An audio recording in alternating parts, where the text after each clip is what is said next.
혹시 이런 경험 없으세요? 분명히 같이 얘기를 나눴는데 왜 이렇게 답답하고 속이 꽉 막힌 것 같은 기분. 말을 주고받긴 했는데 아무것도 해결된 게 없는 바로 그 느낌 말이에요. 오늘은 바로 그 이유가 뭔지 그리고 어떻게 해결할 수 있는지에 대해 한번 깊이 파고들어 보려고 합니다. 이거 진짜 다들 겪어보셨을 거예요. 가족이랑 친구랑 아니면 회사 동료랑 의견을 나누는데 결국엔 감정만 상하고 끝나는 경우가 많잖아요. 이 질문처럼 말이죠. 도대체 왜 우리의 대화는 종종 아무런 해답도 주지 못한 채 끝나버리는 걸까요? 아마 이 문장의 문제의 핵심을 딱 찌르는 것 같습니다. 우리는 답을 찾으려고 토론을 하는데 여기서는 토론이 답을 만드는 과정이 아니라고 말하네요. 오히려 그냥 서로 입장 차이만 확인하고 답답함만 남긴다는 거죠. 생각해보면 왜 우리가 TV 토론 같은 걸 보고 나서 속이 시원했던 적이 거의 없었는지 바로 이것 때문이었나 봐요. 자, 그럼 첫 번째 이야기부터 시작해보죠. 우리는 스스로 대화를 하고 있다고 생각하지만 사실은 전혀 다른 걸 하고 있을 가능성이 아주 높습니다. 이 부분이 정말 흥미로운데요. 우리는 보통 이걸 다 뭉뚱그려서 대화라고 부르잖아요. 근데 사실은 명확하게 구분을 해야 한다는 거예요. 상대를 이기려는 토론은 마치 점수를 내야 하는 경기 같고요.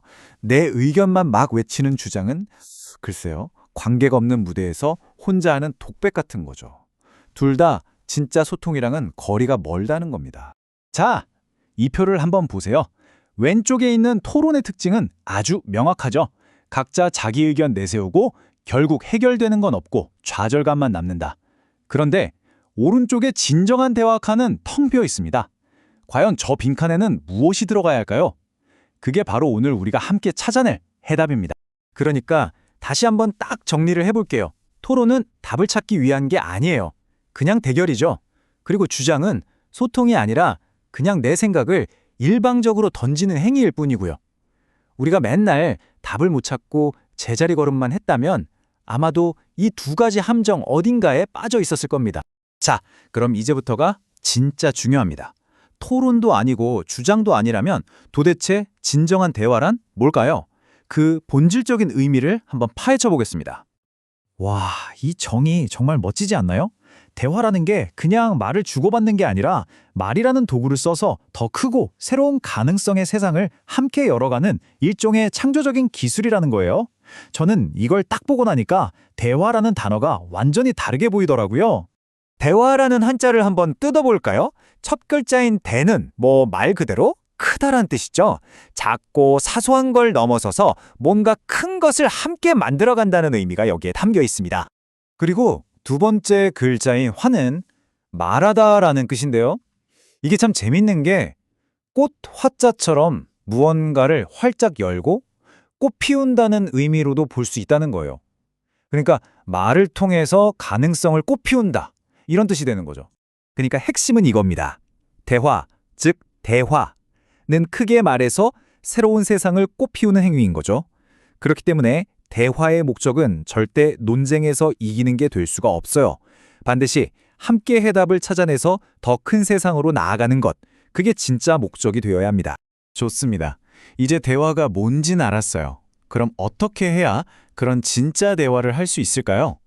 놀랍게도 그 비밀은 말하기가 아니라 듣기에 있었습니다.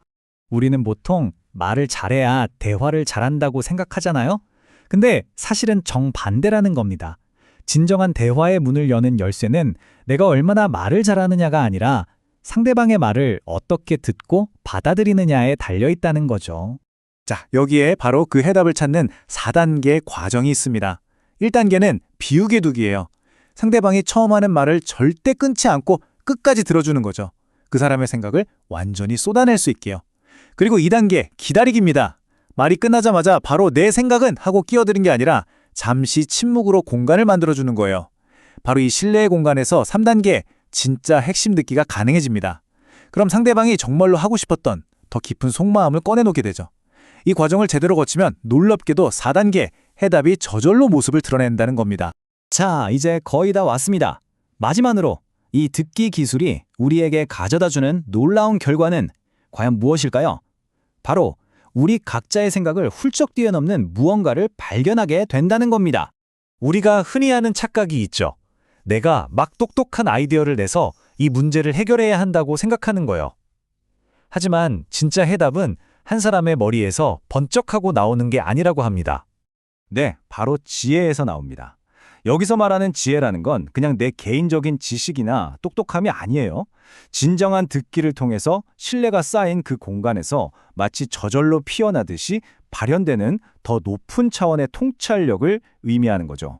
오늘 우리가 함께 살펴본 내용의 최종 결론이 바로 이 문장입니다.